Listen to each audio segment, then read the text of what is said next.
আপনার চোখের জল কেউ খেয়াল করবে না, কেউ আপনার দুঃখকে লক্ষ্য করবে না, কেউ আপনার ব্যথাকেও লক্ষ্য করবে না, তবে সবাই আপনার ভুলকে লক্ষ্য করবে। অভিমান কখনো ঘৃণা থেকে আসে না, ভালোবাসা থেকে আসে।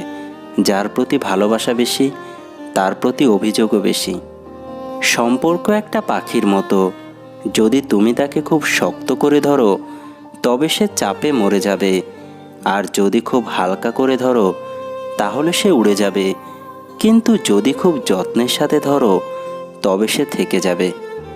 সম্পর্ক হলো বিদ্যুৎ কানেকশনের মতো, যা ভুল জুড়ে গেলে সারা জীবন শক দেবে, আর ঠিক জুড়ে গেলে সারা জীবন আলোয় ভরিয়ে দেবে। বাস্তবতা বড়ই কঠিন। কেউ রাগ দেখিয়ে ভাত ছুঁড়ে ফেলে, আবার কেউ দুমুঠো ভাতের জন্য চোখের জল ফেলে।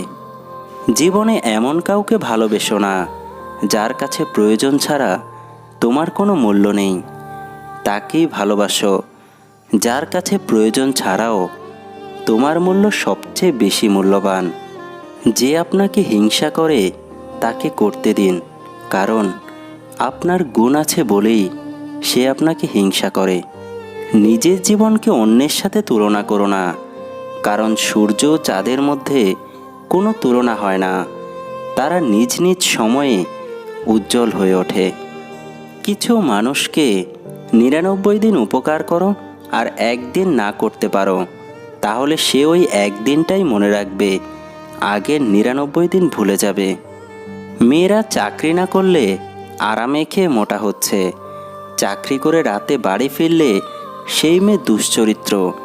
প্রেম না করলে অহংকারী, প্রেম করলে পাড়ার লোকের শত কথা।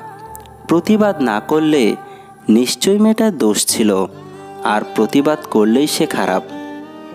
ততক্ষণ পর্যন্ত তুমি তার গুরুত্ব বুঝবে না যতক্ষণ সে তোমার জীবনে থাকবে। গুরুত্বটা তখনই বুঝবে যখন সে তোমার জীবন থেকে বিদায় নেবে। গর্ব না করাই গর্বের বিষয়। বড় হয়েও নিজেকে ছোট মনে করা গৌরবজনক। অতিরিক্ত রাগী আর জেদি মেয়েরা জামাইয়ের আদর স্নেহ বেশি পাবে। আজ যে তোমার হাসির কারণ, কাল সে তোমার মন খারাপের কারণ হয়ে দাঁড়াবে।